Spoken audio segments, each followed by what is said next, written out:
الحمد للہ نحمده ونصلی علی رسوله الکریم اما بعد۔ جریر بن عبداللہ البجلی رضی اللہ تعالیٰ عنہ کہتے ہیں کہ ہم نبی کریم صلی اللہ علیہ وسلم کی خدمت میں موجود تھے۔ آپ صلی اللہ علیہ وسلم نے چاند پر ایک نظر ڈالی، پھر فرمایا کہ تم اپنے رب کو آخرت میں اسی طرح دیکھو گے جیسے اس چاند کو اب دیکھ رہے ہو۔ اس کے دیکھنے میں تم کو کوئی زحمت بھی نہیں ہوگی، یعنی اللہ تعالیٰ کو دیکھنے میں کوئی مشقت، کوئی پریشانی نہیں ہوگی۔ لہٰذا اگر تم ایسا کر سکتے ہو کہ سورج طلوع ہونے سے پہلے والی نماز یعنی فجر اور سورج ڈوبنے سے پہلے والی نماز یعنی عصر سے تمہیں کوئی چیز نہ روک سکے تو ایسا ضرور کرو، یعنی نماز پڑھا کرو، یعنی فجر اور عصر کی نماز پڑھا کرو۔ پھر آپ صلی اللہ علیہ وسلم نے یہ آیت کریمہ تلاوت کر کے سنائی۔ کون سی آیت؟ سورہ قاف کی آیت نمبر 39، وَسَبِّحْ بِحَمْدِ رَبِّكَ قَبْلَ طُلُوعِ الشَّمْسِ وَقَبْلَ الْغُرُوبِ، اور تم اپنے پالنے والے اپنے رب کی تسبیح حمد کے ساتھ بیان کرو، سورج نکلنے سے پہلے اور سورج غروب ہونے سے پہلے۔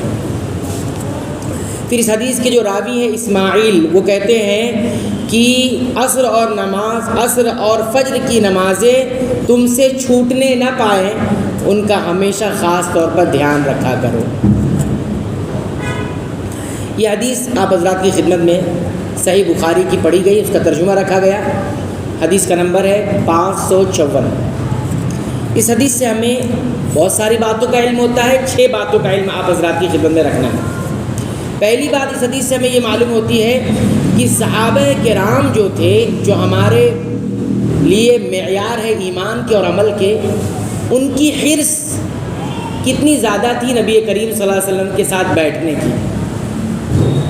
نبی کریم صلی اللہ علیہ وسلم کے ساتھ بیٹھنے کی حرص، چاہت کتنی زیادہ تھی، وہ اس حدیث سے ہمیں معلوم ہوتا ہے۔ وہ کیا کہتے ہیں کہ ہم نبی کریم صلی اللہ علیہ وسلم کے ساتھ بیٹھے ہوئے تھے۔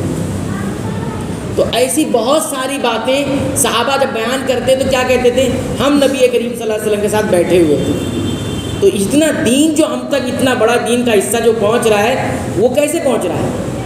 کہ صحابہ کرام گھومتے رہتے تھے، ادھر ادھر اپنے وقت ضائع کرتے تھے؟ نہیں، انہوں نے دین کو نبی کریم صلی اللہ علیہ وسلم کے ساتھ بیٹھ کر اور اس کی چاہت رکھ کر سیکھا، یاد کیا اور پہنچایا۔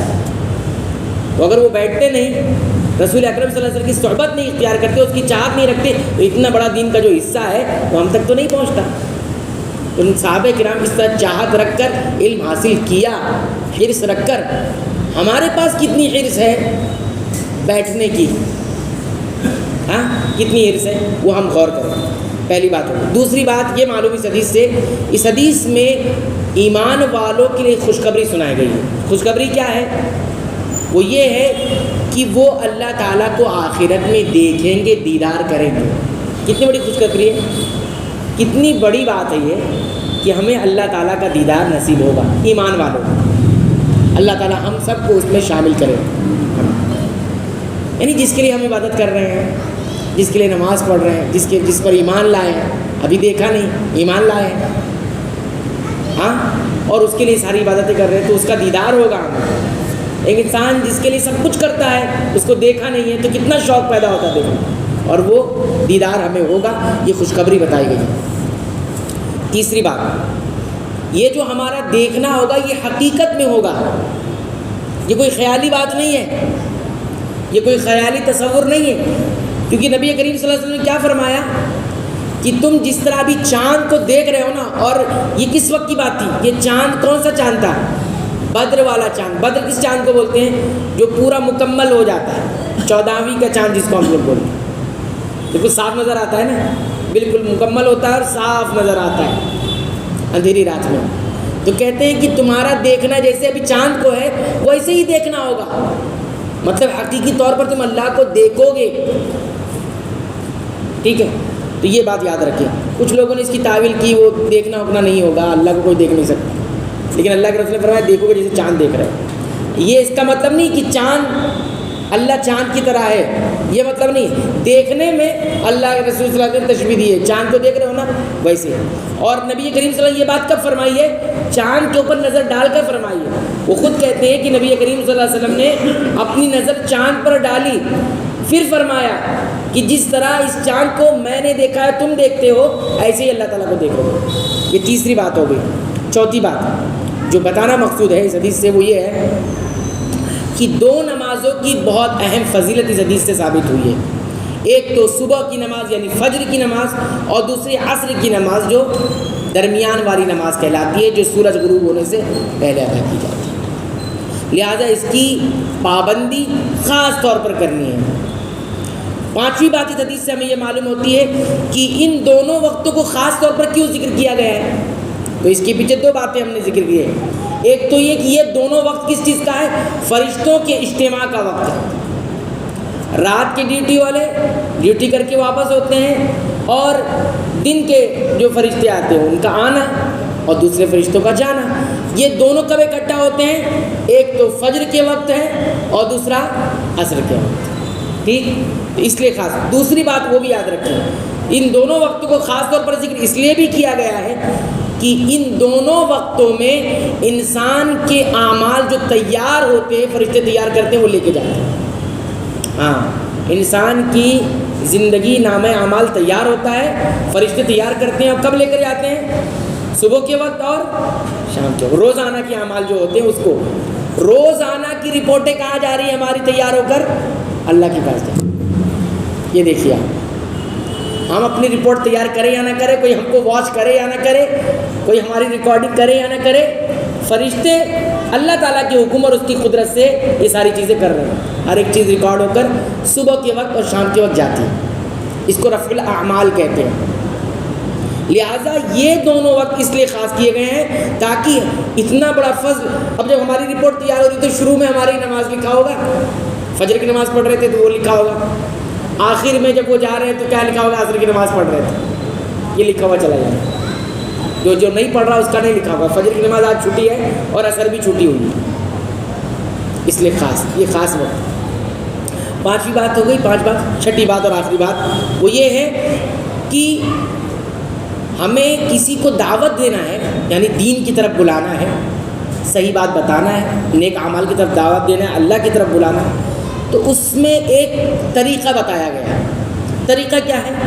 تاکید کا طریقہ ہے. یعنی بات مضبوطی سے آپ رکھو گے، جھول جھال والی بات نہیں. ایسا ہوگا، ویسا ہوگا، ایسا کہا جاتا ہے، نہیں. مضبوطی کے ساتھ دعوت پیش کریں گے. یعنی جب خود آپ مضبوط ہوں گے دلائل کی روشنی میں، اور آپ کے پاس پروف ہوگے برابر، اور آپ خود یقین کے درجے میں ہوں گے، تو مضبوطی کے ساتھ بات رکھ سکتے ہیں. رسول اکرم صلی اللہ علیہ وسلم نے کیا فرمایا؟ دیکھو میں نے چاند کو دیکھا، تم بھی چاند کو دیکھ رہے ہو. ہاں، بالکل ایسے ہی قیامت کی تم اہل ایمان اللہ تعالیٰ کو دیکھو گے، دیدار کرو گے. مضبوطی کے ساتھ. ایسا ہوگا دیکھ نہیں، دیکھو گے. کیا کرو گے؟ دیکھو گے. تو تاکید کا جو وہ ہے، ایک تو یہ ایک تاکید یہ ہو. دوسری تاکید یہ بتایا نبی کریم صلی اللہ علیہ وسلم نے کہ تمہیں اگر کوئی چیز نماز سے نہیں روک سکتی اگر، تو کیا کرو؟ تم فجر کی اور عصر کی نماز کا خاص طور پر خیال رکھا کرو. نہیں چھوٹنے پائے وہ تم سے فوت نہیں ہونے پائے. جماعت کے ساتھ فجر کی نماز، جماعت کے ساتھ عصر کی نماز، باقی نمازیں تو پڑھنی ہیں. خاص طور پر تاکید کا حکم دیا گیا. تو تاکید والا اسلوب، ایک تو علم کے معاملے میں بھی تاکید کی کہ یہ ہوگا، اور دوسرا عمل کرنے کے اندر بھی تاکید کی کہ ایسا کیا کرو، اور قرآن کی آیت بھی پیش کر دی. اس سے یہ معلوم ہوا کہ آپ دعوت دیتے وقت اس کی بات اس کی بات نہیں کریں گے. کس کی بات کریں گے؟ قرآن کی بات کریں گے. قرآن کی آیت دلیل کے طور پر پیش کی کہ سورج طلوع ہونے سے پہلے اور سورج غروب ہونے سے پہلے تم اللہ کی، اپنے رب کی تسبیح حمد کے ساتھ بیان کرو. اس کا ایک معنی ہے نماز پڑھا کرو. اس کا ایک معنی کیا ہے؟ کیونکہ نماز کے اندر تسبیح بھی ہوتی ہے اور تحمید بھی ہوتی ہے کہ نہیں ہوتی ہے؟ سبحان اللہ کہتے ہیں کہ نہیں نماز میں؟ ہم اللہ اکبر پڑھتے ہیں کہ نہیں پڑھتے ہیں؟ تو سب اس کے اندر آ جاتا ہے، اس وجہ سے وہ بھی ایک شکل ہے تسبیح اور تحمید کی۔ تو یہ 6 باتیں تھیں جو اس حدیث سے ہمیں معلوم ہوتی۔ اللہ تعالیٰ سے دعا کرتے ہیں رب العالمین تو ہمیں ان باتوں کو یاد رکھنے کی توفیق عطا فرما، نمازوں کی پابندی کی توفیق عطا فرما، خاص طور پر فجر اور عصر کی نماز کی پابندی کی توفیق عطا فرما۔ رب العالمین تو ہمیں بخش دے، ہمارے والدین کو بخش دے، تمام اہل ایمان اہل توحید کو بخش دے، آمین۔